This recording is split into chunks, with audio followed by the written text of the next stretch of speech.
Halo semua, jadi pada video ini saya ingin menyampaikan beberapa topik mengenai heat exchanger, yaitu alat penukar panas, di mana topik-topik intinya yang ingin saya jelaskan yaitu mengenai fungsi dari heat exchanger, jenis-jenis dari heat exchanger, dan bagaimana teori-teori dasarnya. Nah, tapi sebelum saya melangkah ke topik inti kita pada pertemuan 5 ya, meskipun sebenarnya heat exchanger sudah saya bahas pada pertemuan ke-4. Nah, saya ingin membahas mengenai beberapa teori dasar, yaitu hukum pertama termodinamika. Nah, hukum dasar termodinamika ini biasanya berbunyi energi tidak dapat diciptakan atau dimusnahkan. Energi hanya bisa berubah bentuk, yang berarti jumlah energi dari sistem dan lingkungan yang mengelilinginya itu akan selalu konstan. Nah, persamaan dasarnya itu delta U sama dengan Q dikurang work. Nah, jadi filosofinya ini sebenarnya kan awalnya itu kan energi masuk sama dengan energi keluar.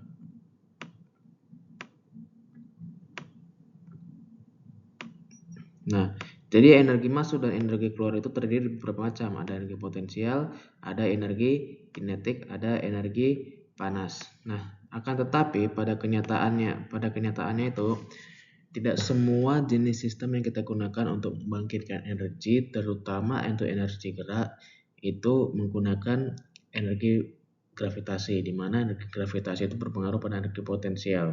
Nah, jadi delta U sama dengan Q kurang W, itu maksudnya adalah delta itu perubahan energi yang terjadi dalam suatu sistem, di mana sistem yang digunakan biasanya hanya menggunakan panas dan menghasilkan kerja. Jadi itulah filosofi dasarnya kenapa ada delta U sama dengan panas dikurang kerja.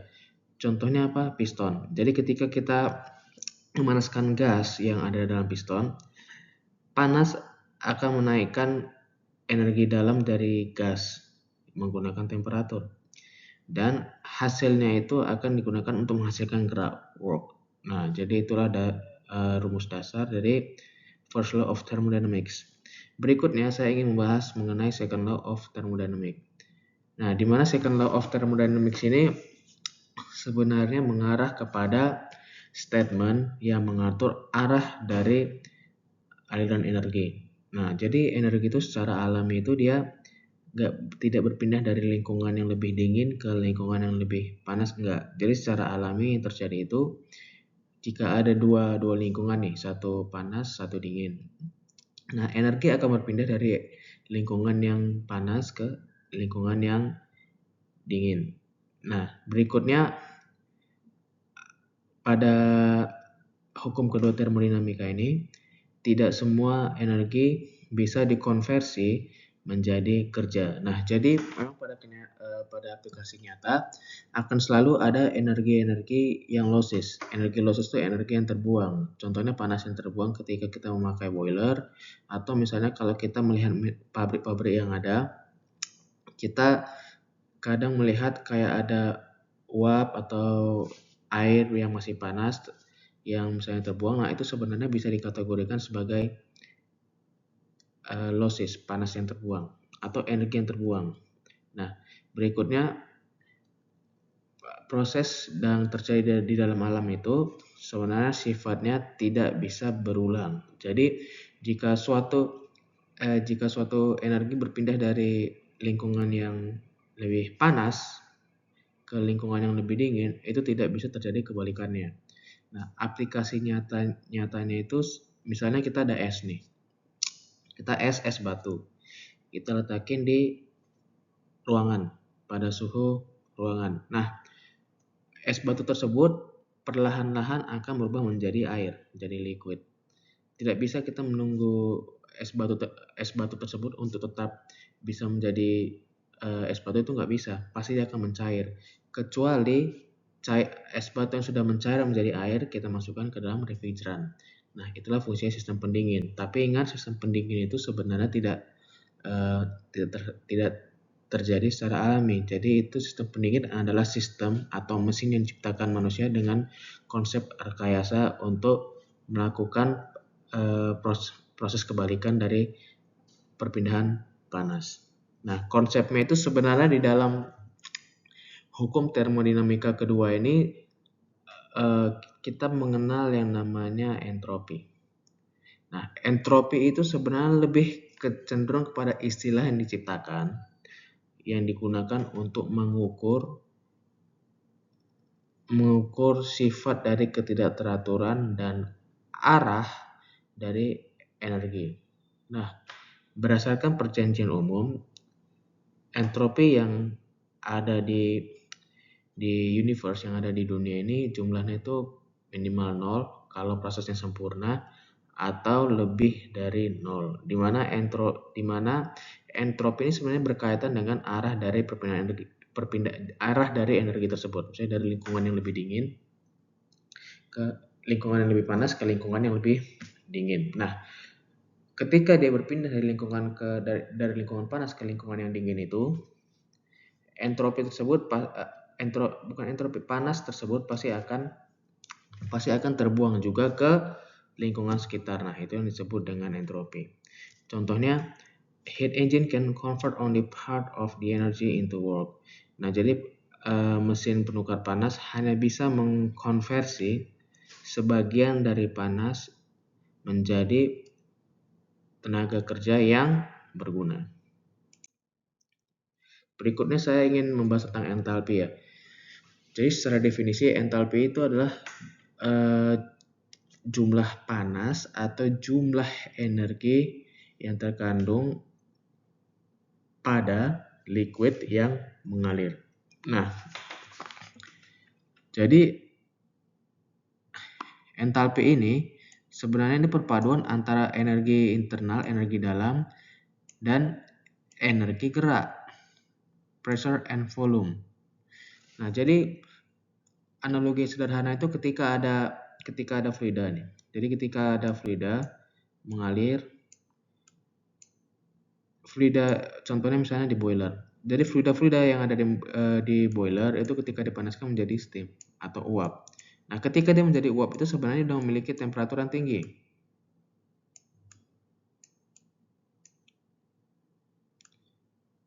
High temperatur.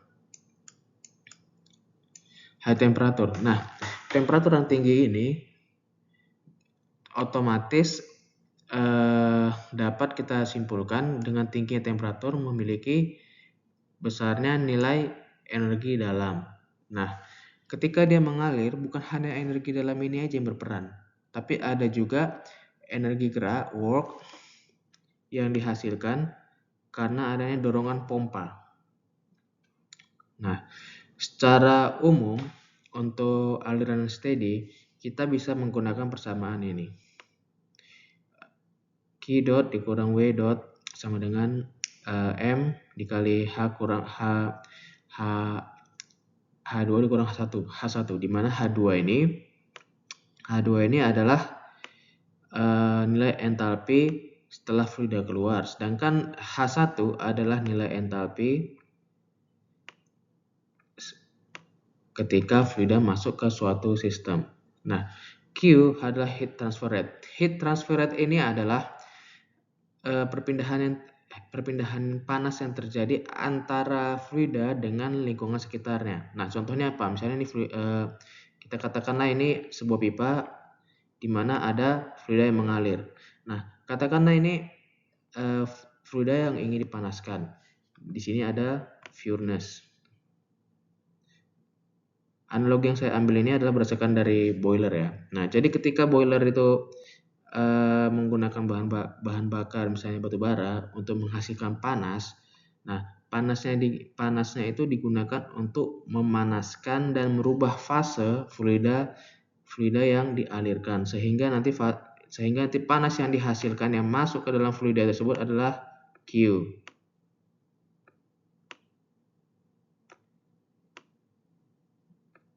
Nah, ini jumlah panas yang masuk ke fluida.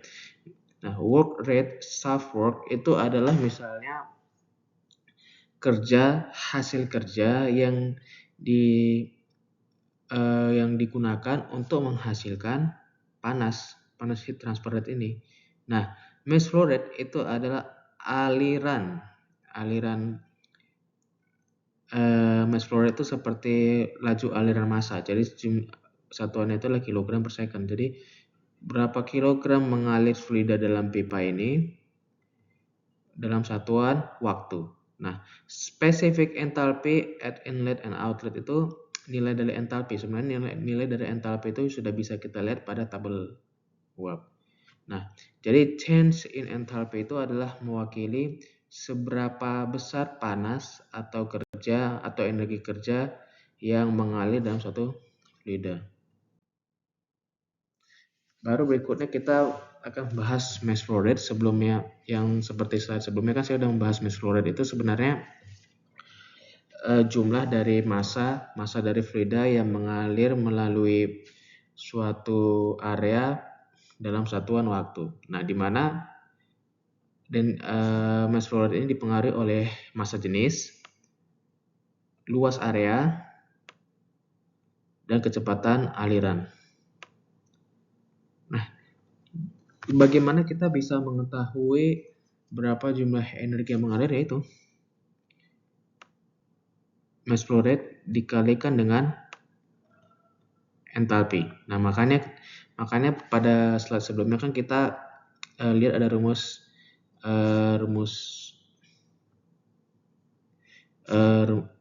M dikali H2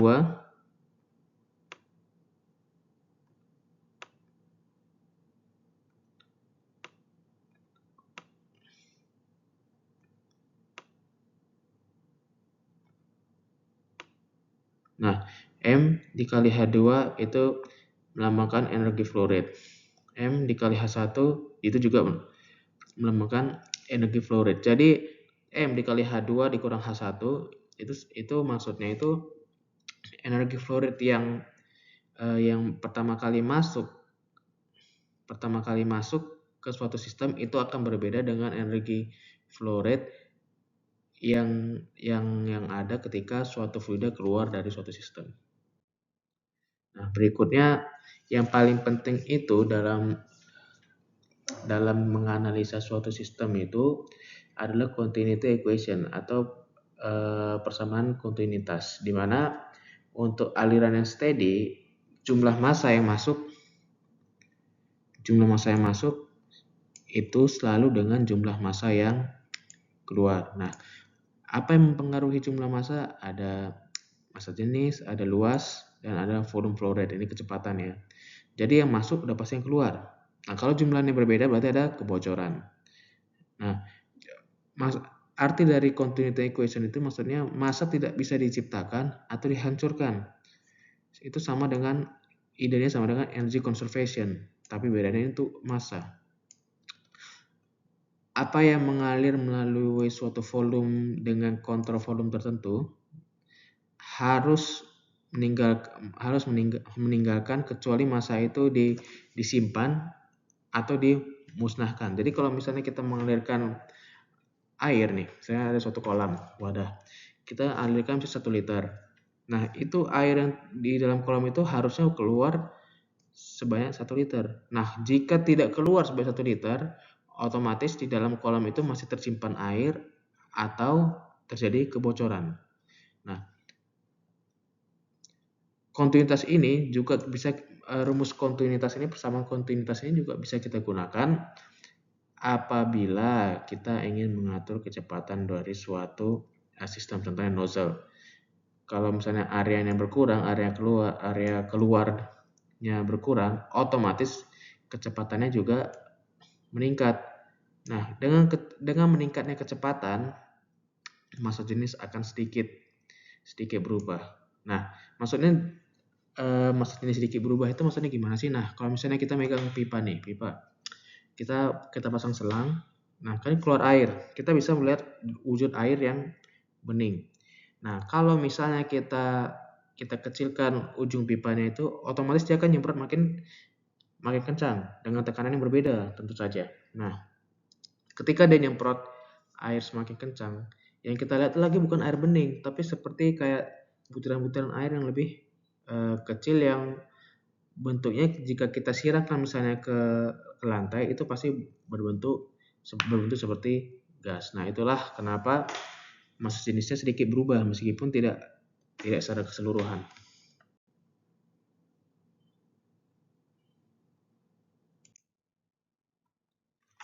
Nah, ini adalah beberapa contoh ya. Beberapa contoh yang mungkin bisa kita gunakan untuk memahami konsep-konsep dari termodinamika 1 dan termodinamika 2. Nah, pada contoh ini saya nggak akan melampirkan contoh-contoh yang terlalu rumit karena nanti mungkin di pertemuan 7 kita akan bahas yang sedikit lebih rumit. Nah, pertemuan 7 nanti dari jam 8 mungkin sampai jam 11.40 kita pakai waktunya untuk praktis yang lebih rumit. Nah, tapi untuk video kali ini saya akan menampilkan beberapa konsep yang sederhana.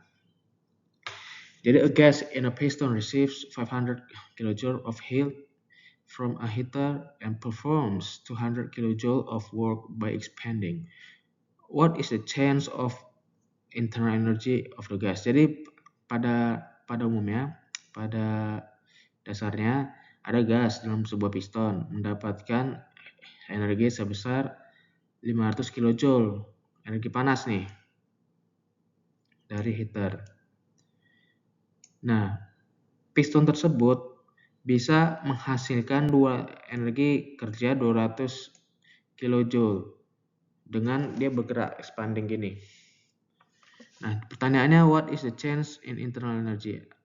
Perubahan energi internal dari gas. Nah, perubahan energi internal itu bisa dilambangkan dengan delta U.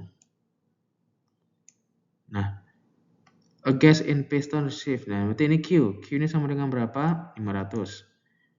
Work-nya berapa? 200. Nah, tinggal berdasarkan rumus yang tadi saya jelaskan pada slide sebelumnya, 500 kurang 200 ya hasilnya 300 kJ. Nah, berikutnya, a refrigerator transfers 400 kJ of heat from its cold temperature compartment and requires 100 kJ of work. How much heat is rejected to surroundings? Nah, jadi pada dasarnya pertanyaannya adalah sistem pendingin mentransfer 800 kJ energi panas dari cold compartment itu sisi yang dingin nih. Jadi misalnya ada ini nih, ada misalnya katakanlah kulkas satu pintu itu. Nah, jadi kulkas satu pintu itu kita kasih makanan yang mungkin agak sedikit panas. Nah, tugasnya itu kan mendinginkan. Nah, panasnya itu dikurangi dengan mentransfer energi panas dari makanan yang ada di dalam kulkas itu keluar sebanyak 400 kJ. Nah, ketika sistem pendingin itu bekerja, sistem pendingin itu kan membutuhkan listrik untuk menghasilkan gerak dari apa? Gerak dari freonnya. Freon yang gimana maksudnya? Nah, jadi sistem pendingin itu kan sistemnya itu kan freonnya itu dialirkan untuk menyerap energi panas. Nah, untuk mengalirkan freon, dia membutuhkan energi kerja. Nah, pertanyaannya berapa panas yang dibuang ke lingkungan sekitar? Nah, ini adalah 400 kJ ditambah 100. Nah, kenapa harus ditambah? Karena basic pemikirannya gini. 400 udah dibuang ke lingkungan.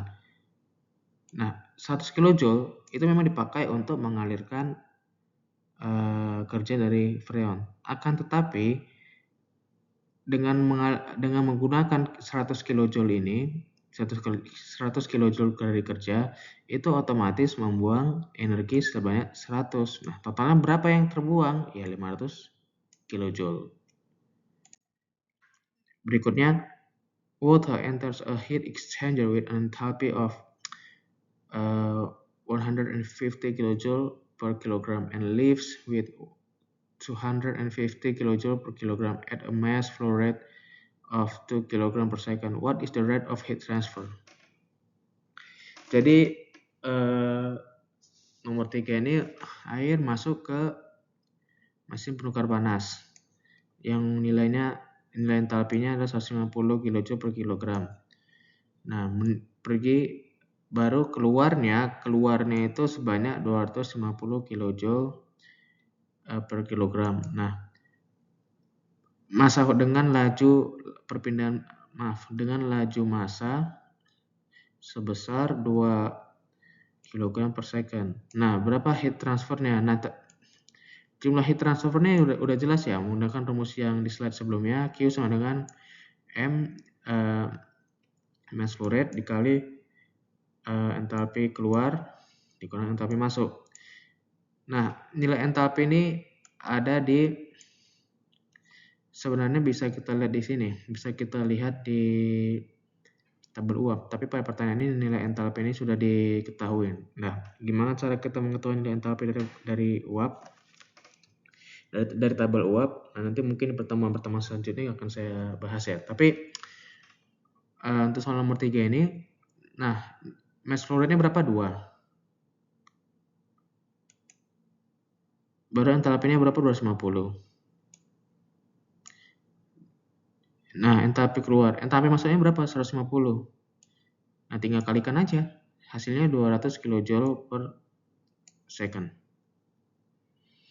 Nah, nomor 4, air flows through a pipe of diameter 0.1 meter at a velocity of 20 meter per second and density of 1.2 kg per meter cubic. What is the mass flow rate? Nah, jadi pertanyaannya itu jelas ya. Yang kita cari adalah mass flow rate, laju aliran massa. Nah, rumus laju aliran massa seperti yang di slide sebelumnya itu density dikali luas dikali kecepatan. Nah, massa jenisnya berapa? 1,2. Luasnya berapa? Nah, luasnya harus kita cari dulu nih. Luasnya itu kan air mengalir melalui pipa yang memiliki diameter. Nah, luas dari lingkaran yang memiliki diameter 0,1, bagaimana cara carinya? V dikali 0,1 kuadrat per 4. Nah, ini luasnya. Dikali 20. Nah, tinggal kalikan aja. Hasilnya 0,188 kg per second. Baru berikutnya, air mengalir melalui pipa yang berubah ya, maksudnya yang diameternya berubah. Diameter 0,1 meter ke 0,05 meter. At a larger section, velocity is 2 meter per second. What is the velocity at a smaller section, assuming incompressible flow? Nah, jadi ini misalnya ini, ada pipa. Katakanlah diameternya itu 0, diameter di sini 0,1. Nah, baru mengalir nih, kerucut.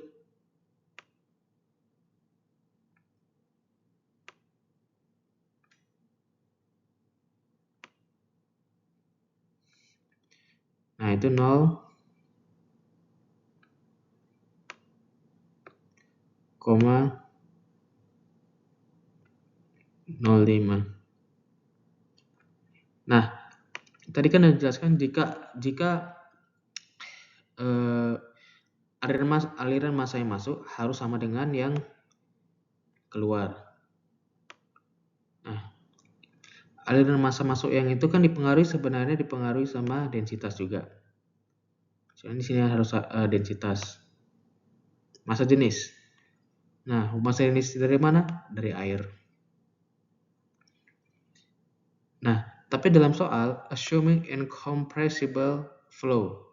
Nah, kalau udah dibilang incompressible flow, berarti massa jenis air yang masuk dan yang keluar itu harusnya sama. Jadi karena udah sama-sama, otomatis density sini bisa dicoret, density ini bisa dicoret, udah. Jadi yang bermain faktornya apa aja? Luas, dan kecepatan. Luasnya sama nggak? Berbeda. Yang masuk 0,1, yang keluar 0,05. Nah, berarti yang kecepatan awalnya berapa? Nah, 2,5 meter per second at a larger section, berarti sesi yang lebih besar. Nah, berarti kita bisa tentuin dong yang keluarnya berapa kecepatannya. Ya udah, masukin aja. Masukin nilai A1-nya berapa? 0,1 meter dikali berapa? 2 meter per second. Nah, luas keluarnya berapa? 0,05 dikali kecepatannya berapa? Nah, itu yang dicari. Jadi tinggal pindah-pindah. Ingat pelajaran aljabar matematika. Pindah ruas kiri, pindah ruas kanan. Nah, masukin nilainya. Udah. Hasilnya dapat 8 meter per second. Nah, baru setelah itu kita masuk ke topik sistem pendingin ya. Nah, di awal-awal penjelasan saya, kita akan bahas tentang jenis-jenis dari sistem pendingin. Nah, jenis-jenis dari sistem pendingin itu sebenarnya pada dasarnya sama. Mereka menggunakan perpindahan panas convection.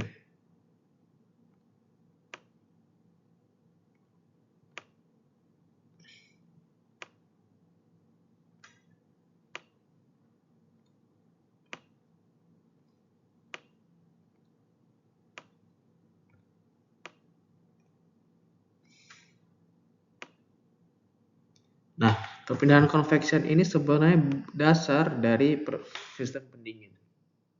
Nah, ingat apa itu perpindahan panas secara konveksi? Itu perpindahan panas yang melibatkan aliran fluida. Nah, cuman beberapa seiring dengan perkembangan zaman, manusia mulai bereksperimen mengenai heat exchanger, sistem pendingin. Nah, jadi konsep convection ini sebenarnya digunakan secara basic meskipun nanti model-modelnya berbeda. Nah, heat exchanger itu bisa dibedakan berapa jenis sih?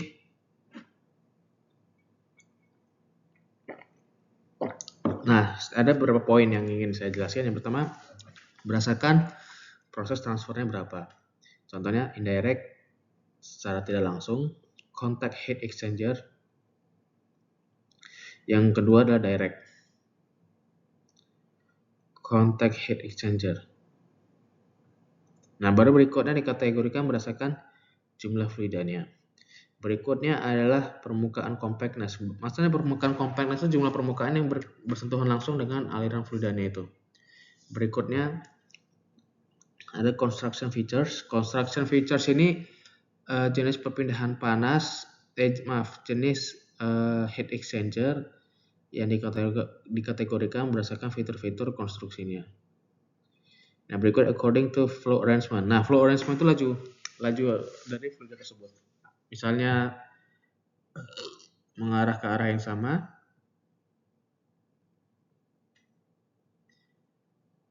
atau counter flow. Nah, counter flow.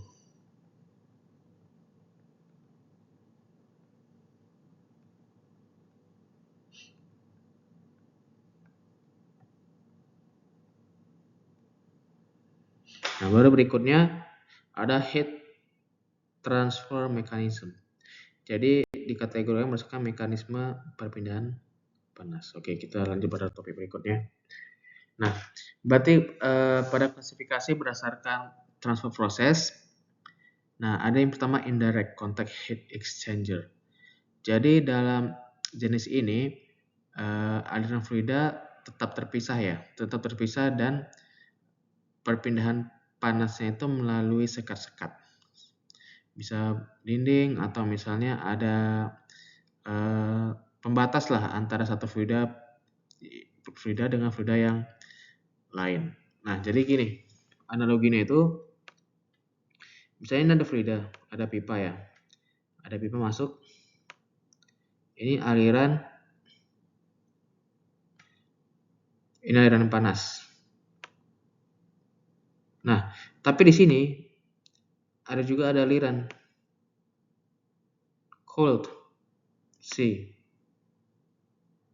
Nah, ketika panasnya berpindah, tetap ada sekat pemisah antara yang panas dengan yang dingin. Nah, itulah indirect heat exchanger. Nah, bagaimana dengan direct? Nah, perpindahan panas langsung itu juga terjadi ketika ada sentuhan fluida langsung dengan fluida yang panas dengan yang dingin secara langsung. Contohnya apa? Misalnya ada sistem perpindahan panas, nanti ada misalnya di sini gas panas, hot gas. Nah, didinginkan gimana caranya? Didinginkan dengan air, cold. Tapi di sini tidak ada pemisah. Nah, jadi perpindahan panasnya itu terjadi langsung, kontak langsung antara fluida gas atau fluida cair. Nah, aplikasi-aplikasi yang umum ini terjadi di mana ya? Biasanya di evaporative cooling, pendinginan rectification. Oke, berikutnya. Nah, kalau direct transfer ini mengalirkan panas dari fluida yang panas ke fluida yang dingin.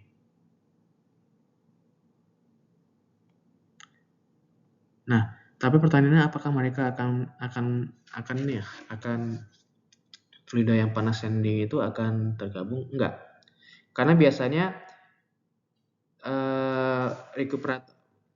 jenis perpindahan panas yang menggunakan sistem direct langsung bersentuhan itu contohnya adalah rekuperator.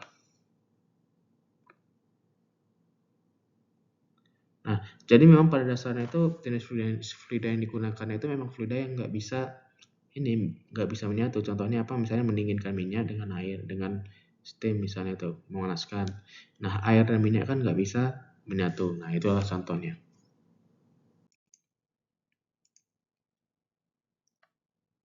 Nah, berikutnya ini ada contoh dari beberapa desain yang digunakan pada perpindahan panas. Nah, ini ada fluid bed. Yang pertama itu ada direct, nanti ada heavy fluid in. Jadi pada yang gambar pertama ini contoh desainnya itu air, ini misalnya heavy fluid in masuk, baru ke light fluid out. Nah, ini contoh perpindahan panas yang terjadi secara langsung direct. Nah, baru berikutnya ada sistem dia ada sekatnya. Jadi nanti fluida yang ingin didinginkan akan terpisah dengan sekat-sekat ini. Baru yang terakhirnya adalah sistem fluid bed. Nah, fluid bed itu adalah sistem pertama kita harus tahu itu ya, fluid bed itu apa ya? Fluid bed itu sebenarnya sistem teknis untuk memperlakukan benda padat menjadi seperti benda cair. Nah, contohnya apa? Kayak pasir, kayak ya partikel-partikel yang berukuran sangat kecil. Nah, dalam beberapa riset memang sudah digunakan sistem fluid bed ini sebagai sistem pendingin. Nah, prinsip kerjanya cukup sederhana ya. Jadi ini adalah air ya. Air dialirkan melalui pipa-pipa ini.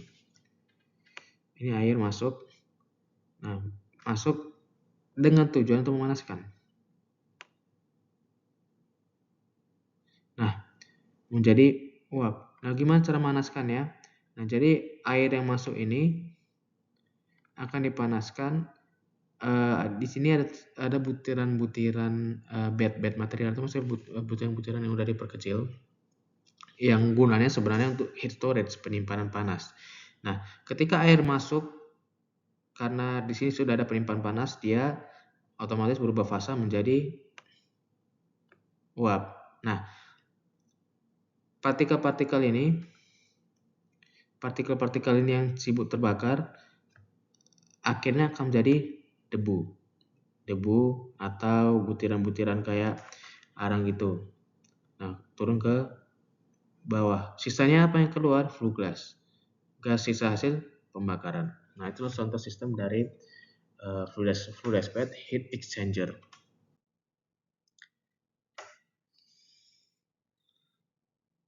Nah, untuk direct contact heat exchanger itu sebenarnya ada banyak ya.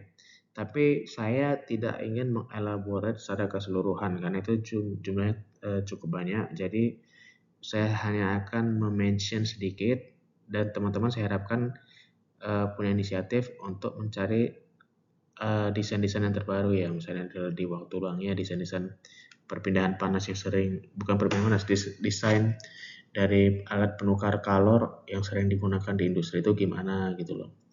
Nah, kalau untuk direct contact heat exchanger itu fluida panas akan bersentuhan langsung dengan fluida yang ingin fluida yang dingin.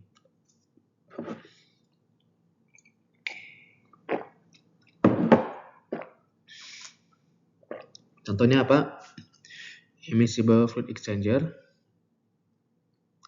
Nah, jadi immiscible fluid exchanger itu jadi antara fluida yang panas itu menggunakan ini ya, jenis yang sama. Nah, contohnya adalah minyak dan air. Meskipun sama-sama cairan, mereka tidak bisa menyatu. Jadi itulah gunanya menggunakan jenis fluida yang memiliki massa jenis yang sangat berbeda. Nah, baru gas liquid exchanger. Nah, gas liquid ini satu misalnya dia menggunakan gas panas, entah gas apapun itu. Nah, satu lagi dia menggunakan liquid cairan. Nah, jadi penukar panas itu gas yang panas akan dialirkan bersamaan dengan fluida yang ingin dipanaskan, misalnya air. Nah, liquid vapornya simple. Contohnya kayak memanaskan air yang baru masak dengan uap. Nah, contohnya di mana? Biasanya di aerator pada boiler. Di aerator ini apa sih sebenarnya? Di aerator ini sebenarnya kayak suatu tempat wadah yang digunakan untuk mengalirkan kembali uap atau fluida panas hasil proses yang ada di boiler yang sudah melewati fase turbin. Nah, jadi nanti ada boiler. Jadi kan ada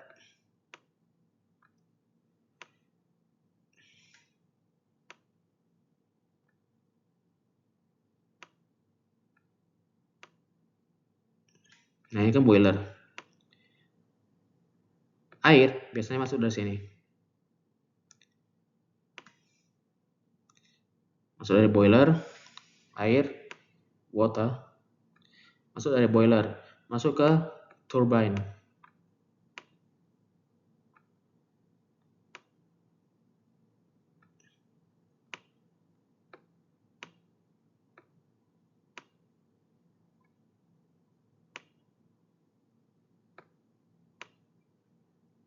Nah, pada aplikasinya di pabrik, air masuk ke boiler, masuk ke turbin. Nah, dari turbin itu biasa ada aja uap-uap yang berkondensasi yang bisa terbuang. Tapi ada juga pabrik yang mengalirkannya ke deaerator.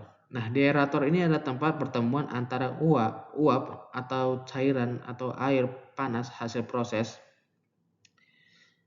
dari turbin ke deaerator. Nah, di situ air juga ada yang mengalir ke sini. Jadi air yang mengalir ke boiler biasanya sudah melalui proses deaerator. Nah, kenapa kita perlu deaerator exchanger itu?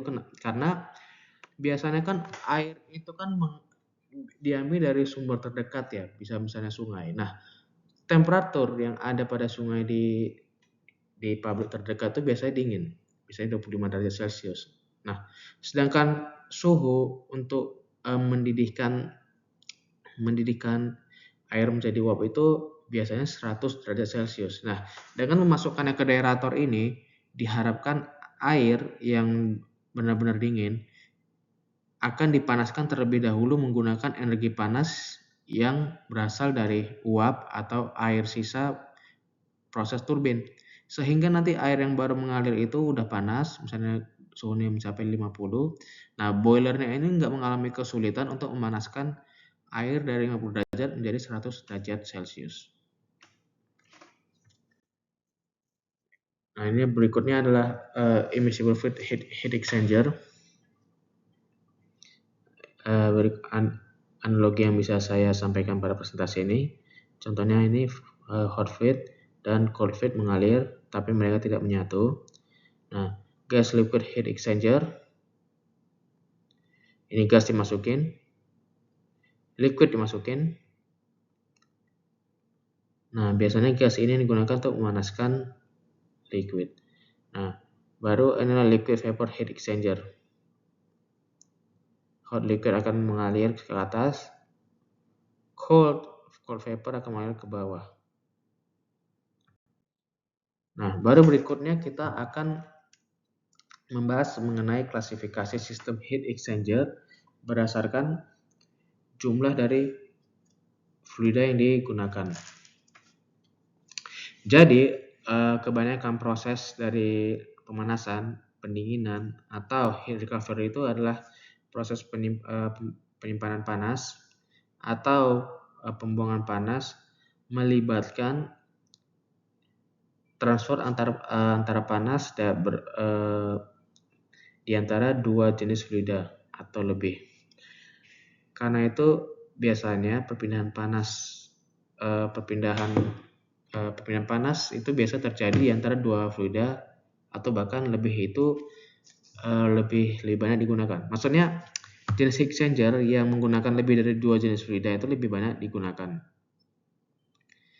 Nah, contohnya apa? 3 jenis fluida yang digunakan pada heat exchanger cryogenic. Nah, cryogenic itu sebenarnya proses kayak mengkonversi oksigen dalam bentuk gas menjadi liquid. Nah, contohnya yang ada di tabung gas. Nah, bagaimana cara manusia mengkonversinya? Yaitu biasanya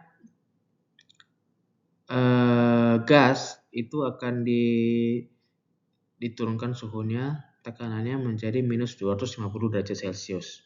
Nah, itu makanya biasanya heat exchanger yang ada pada cryogenic itu menggunakan tiga jenis fluida atau bahkan lebih.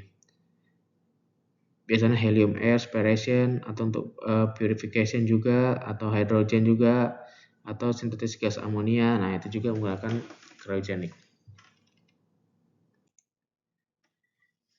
Nah, kalau misalnya klasifikasi berdasarkan permukaan compactness, maksudnya permukaan compactness itu adalah jenis permukaan perpindahan panas ya. Jadi misalnya ini ya, fluida, ini ada dinding, ini ada fluida. Nah, surface compactness itu maksudnya permukaan dinding ini yang akan diperlebar agar perpindahan panasnya semakin maksimal antara misalnya yang panas dan yang dingin. Nah, panjangnya area ini disebut area density, volume of the heat exchanger, ratio of the heat transfer surface area to volume of heat exchanger. Nah, itulah biasanya dilambangkan dengan beta.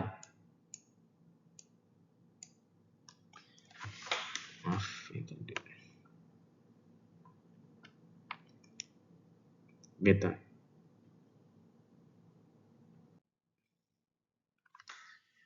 Nah, ada dua jenis compact heat exchanger. Biasanya area density-nya masa areanya itu lebih besar ya, lebih dari 700 meter kuadrat per meter kubik.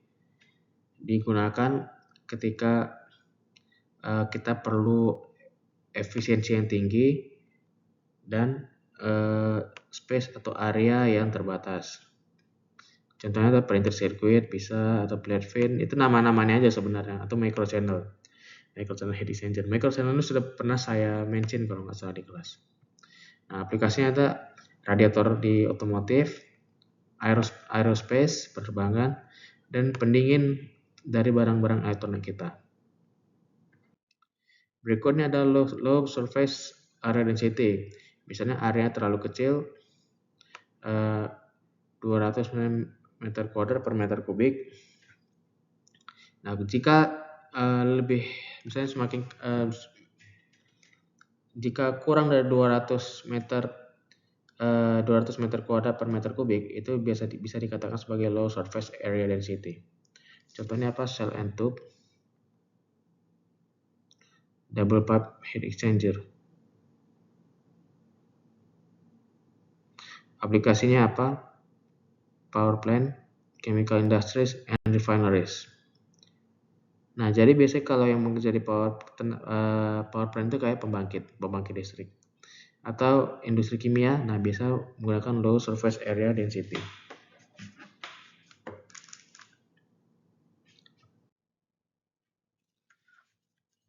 Berikut adalah ilustrasi dari compactness ya. Compactness. Yang bulat ini maksudnya pipanya. Kalau misalnya semakin kecil gitu kan banyak alirannya. Dengan banyak alirannya itu semakin banyak area yang bisa terjangkau untuk mengkonversi panas. Maksudnya gini, ini kan besar nih. Jarak antara satu dengan yang ini ini besar. Semakin banyak lagi jarak antara lubang satu dan pipa dengan yang sebelahnya itu semakin kecil. Yang itu artinya kompakt. Ada rumus dari beta itu tergantung dari luas diameternya. Nah, ini standarnya. Standarnya itu kayak hydraulic diameternya berapa, standarnya berapa, besarnya berapa, micro heat exchanger surface-nya berapa. Nanti ada batas-batasnya, ada standarnya.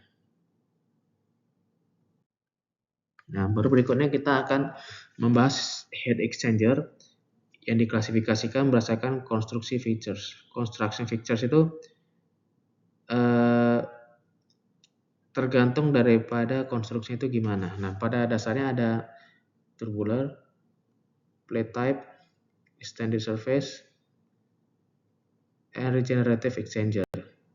Nah, biasanya ada aplikasi itu tank heater, cooler pendingin, cartridge exchanger, dan yang lain juga ada.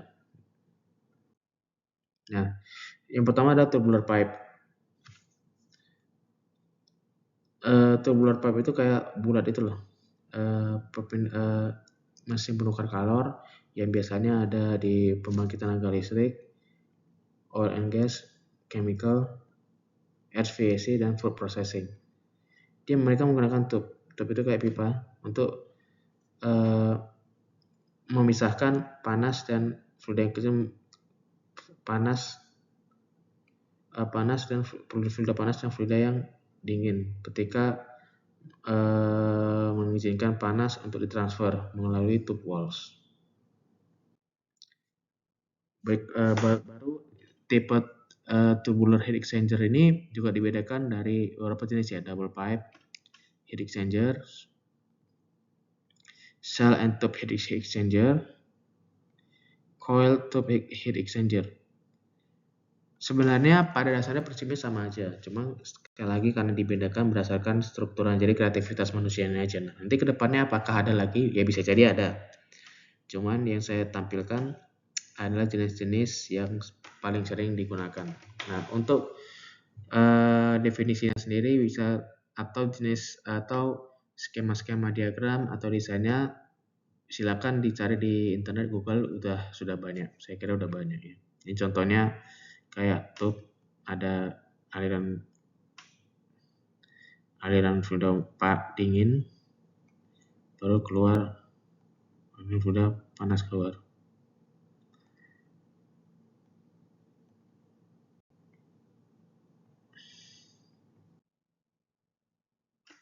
Nah, berikutnya ada plate type heat exchanger. Nah, jadi pada dasarnya jenis heat exchanger itu plate type itu kayak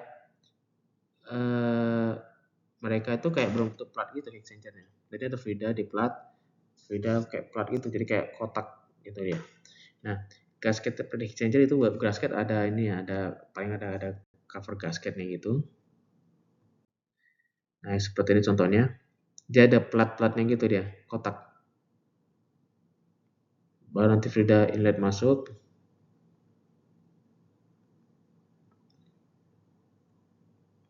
Manifold. Nah, baru ada jenis berikutnya spiral plate heat exchanger, sebenarnya sama aja ya, tapi bentuknya spiral. Jadi ada fluida masuk, baru keluar fluida satu masuk keluar, ada fluida kedua masuk, baru fluida kedua keluar. Jadi bentuknya spiral. Pada desain ini bisa aja fluida kedua yang panas atau fluida satu yang dingin. Nah, itu tergantung daripada engineer-nya. Baru berikutnya ada lamella heat exchanger. Lamella heat exchanger terdiri dari outer tubular cell surrounding an inside bundle of heat transfer element. Ini berikutnya adalah contoh desain lamella heat exchanger.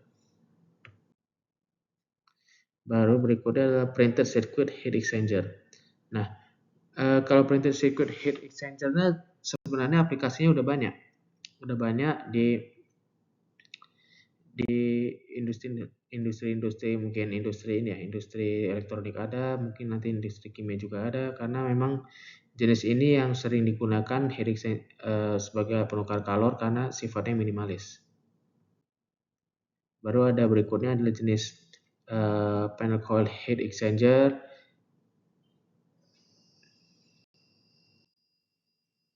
Nah, panel coil heat exchanger ini kayak pipa tapi dia ini kayak ular ada meliuk-liuk. Nah, tapi dengan masuknya gini perpindahan panasnya jadi lebih maksimal.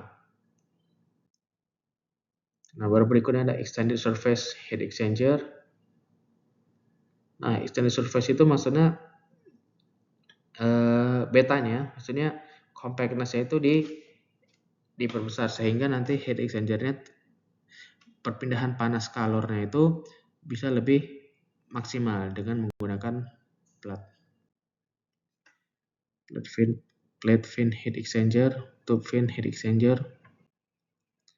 Nah, regenerators. Nah, regenerators itu adalah jenis mesin penukar kalor yang biasanya dia kayak sudah seperti tadi. Jadi ada sumber panas memanaskan misalnya bed material. Bed material ini kayak benda padat yang berukuran kecil yang gunanya untuk menyimpan panas sehingga nanti fluida yang masuk itu akan menyerap panas dari energi yang terkandung di dalam zat padat tersebut. Nah, berikutnya adalah ini regenerator, tapi ini desain lama ya. Mungkin di pabrik-pabrik yang baru desainnya udah lebih minimalis. Nah, baru ada klasifikasi berdasarkan jenis aransemen alirannya. Yang pertama ada multipassing.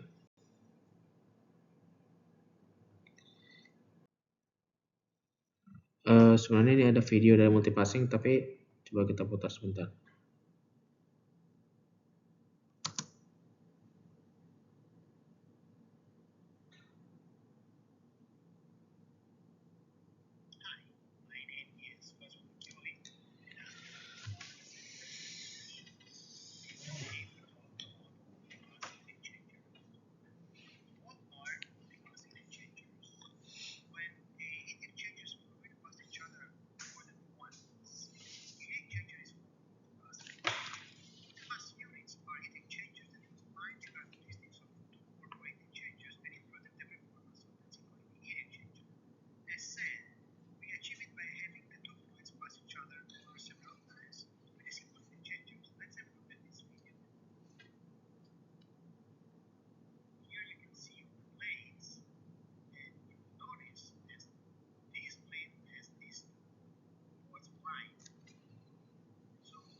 Baru berikutnya ada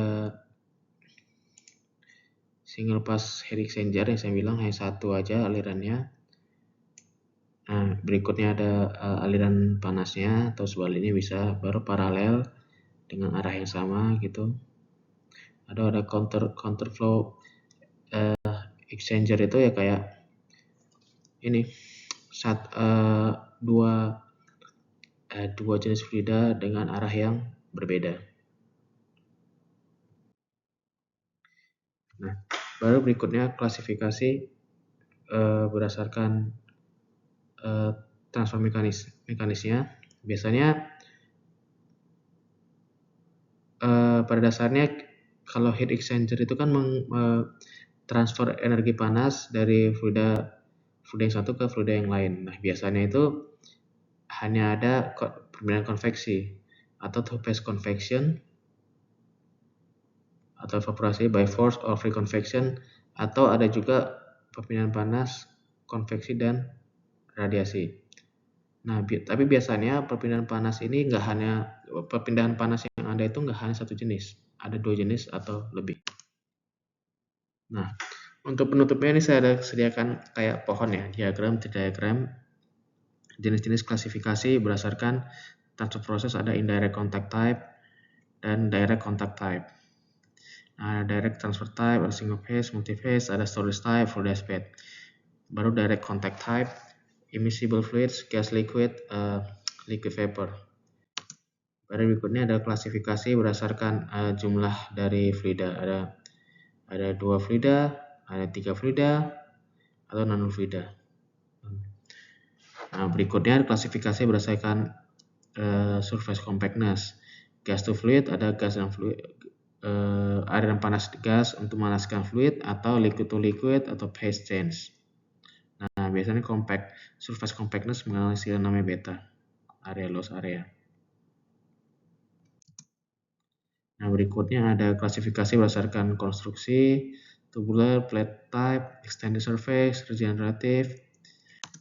Baru ada klasifikasi berdasarkan pengaturan aliran, ada single pass, multi pass, counter flow, parallel flow, cross flow, split flow, divided flow, extended surface, cell and tube, and plate. Nah, klasifikasi berdasarkan heat transfer mekanisme,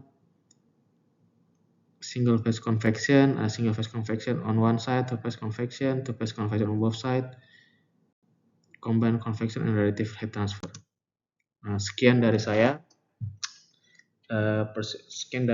saya untuk presentasi kali ini. Nah, saya sudah mengupload tugas, tapi topiknya masih berkaitan dengan hukum pertama dan hukum kedua termodinamika. Silakan dilihat soalnya, silakan dikerjakan, silakan dikumpulkan pada waktu yang sudah ditentukan. Nah, untuk mengerjakannya sebenarnya lebih mudah itu ChatGPT, tapi saya pribadi tidak akan menganjurkan mahasiswa langsung menggunakan ChatGPT. Nah, jadi silakan membaca buku literatur dulu biar kalian membaca, baru kalau misalnya sudah deadlock, sudah bingung, baru bisa menggunakan ChatGPT.